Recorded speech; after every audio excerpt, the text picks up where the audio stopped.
So here we discuss the chemical constituent of plasma membrane.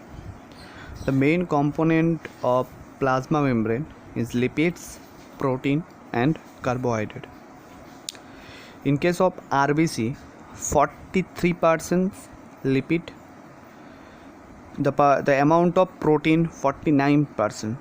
But on the other side, in case of myelin sheath, the percentage of lipid is 70%, but amount of protein is 30%.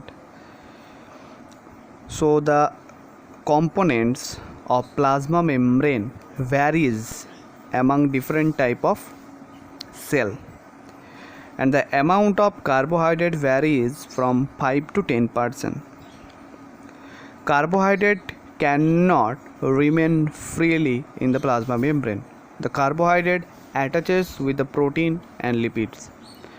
Here two terms, one is glycoprotein and another is proteoglycan. In glycoprotein the glucose amount is low but protein amount is high. So prefix is glyco means glucose amount is low, and protein, if the protein amount is high, we called it as the glycoprotein. But on the other side, if the protein amount is low and glucose amount is high, we called it as proteoglycan. Now lipids. So lipid has two parts, the head part, that is hydrophilic region, and tail portion, that is hydrophobic region. The head part that is called hydrophilic head, or it also called as a polar head, and the tail part, that is hydrophobic fatty acid tail or non-polar tail. Due to presence of both hydrophilic and hydrophobic part, it called as a amphipathic molecule, amphipathic lipids, or amphipathic nature of the lipid molecule. Now we divided the lipids into three parts on the basis of the number of the fatty acid chain attached with the glycerol. Tag triacyl glycerol or triacyl glyceride. When the main constituent of body fat in humans and other vertebrates, we store fat as a triacyl glycerol. DAG is a diacyl glycerol. When we hydrolyze PIP2 into IP3 and DAG, the DAG acts as a second messenger. There is another, that is monoacyl glycerol. When a single acyl fatty acyl chain is attached with the glycerol, it is called as monoacyl glycerol.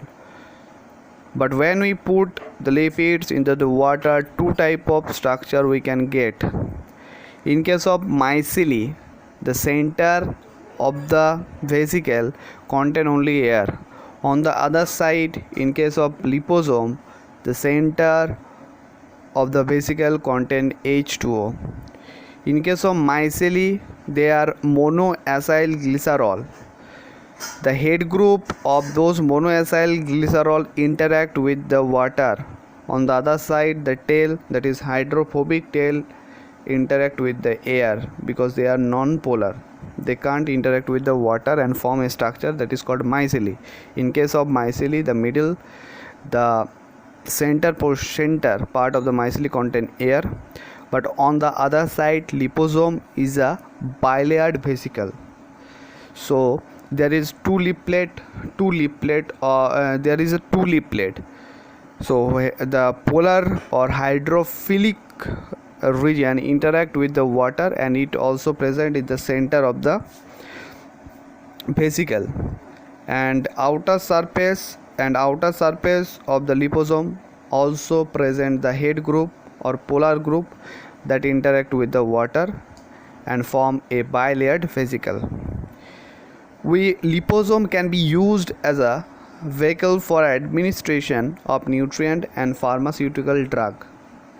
So if we want to inject some nutrient or pharmaceutical drug, we can pack inside the liposome and transferred into the organism's body by phagocytosis. The liposome is engulfed in our body by phagocytosis. However, there is a many process. They're not that much easy process. So liposome can be used as a vehicles for administration of nutrient and pharmaceutical drugs. Thank you.